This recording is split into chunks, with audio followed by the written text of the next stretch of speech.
In 1883, that law was challenged. The case, besides rewriting the nation's long-running racial drama, would produce the Supreme Court's first great dissent, and its first great dissenter. The civil rights cases was a consolidation of 5 separate cases that spanned the country. Owners had been fined or indicted for denying black citizens seats at theaters in New York and San Francisco, rooms at hotels in Kansas and Missouri, a seat on a ladies' car of a Southern railroad. The owners wanted the law under which they'd been prosecuted struck down. Much had changed in the 8 years since the law's passage. Even in the North, people had grown weary of Reconstruction. Radical Republicans had lost control of Congress and the Southern state houses. Federal troops had been pulled from the old Confederacy. Members of the court had no problem gauging the force and direction of the political winds. As Joseph Bradley's majority opinion circulated among the justices, 8 of the 9 signed on.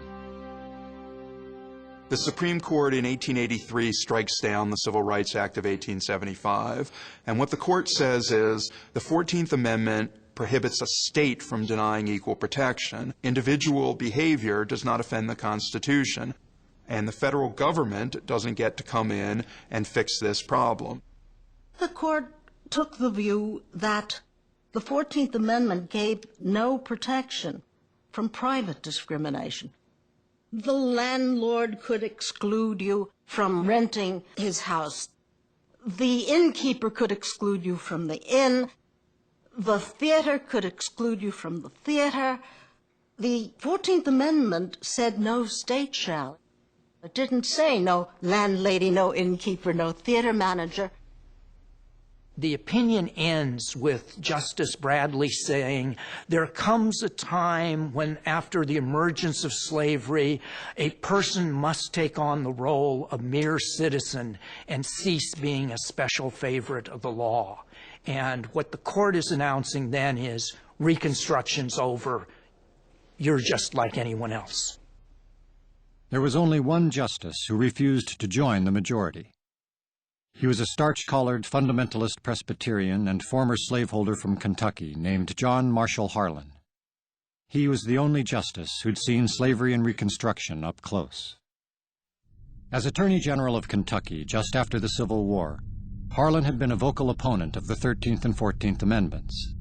He'd been among the office holders who stirred white rage against freed slaves. In Harlan's hometown of Frankfort alone, there were 64 cataloged acts of white supremacist terror against freed blacks and their political allies. When Harlan saw the bitter fruit of his politics, he'd been shamed. Even though he was raised as a white supremacist, raised as a slaveholder, at the same time, he firmly believed that his father had been an honorable white man, that he had never abused power. That may be a myth, but that's what he believed, and he wanted to live up to that kind of honor.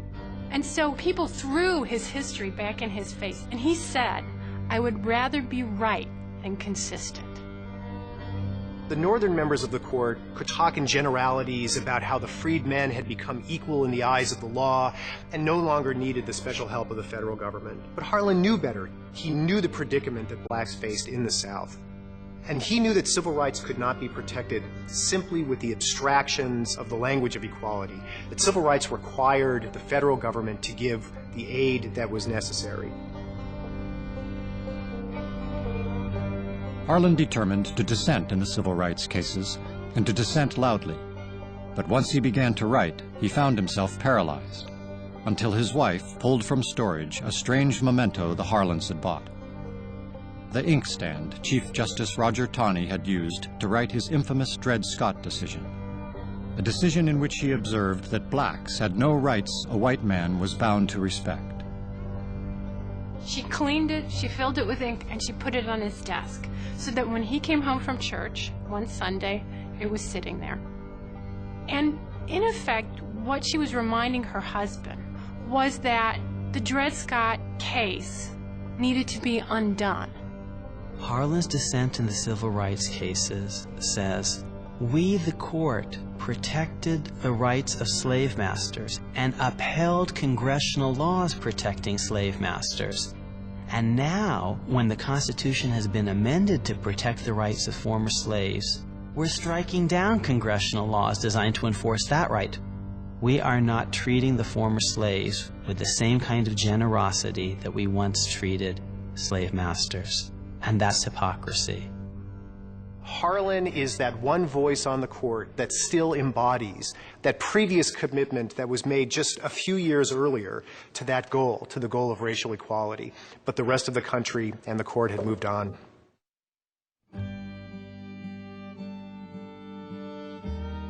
The country doesn't want to continue with this experiment in coerced reform of race relations in the South, and I think the Supreme Court's basically putting its stamp of approval on that.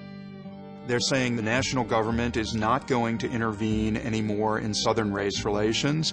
We are restoring home rule on the race issue to the South. We're going to return to the status quo, which is upper-class whites in the South get to decide what race relations are going to look like.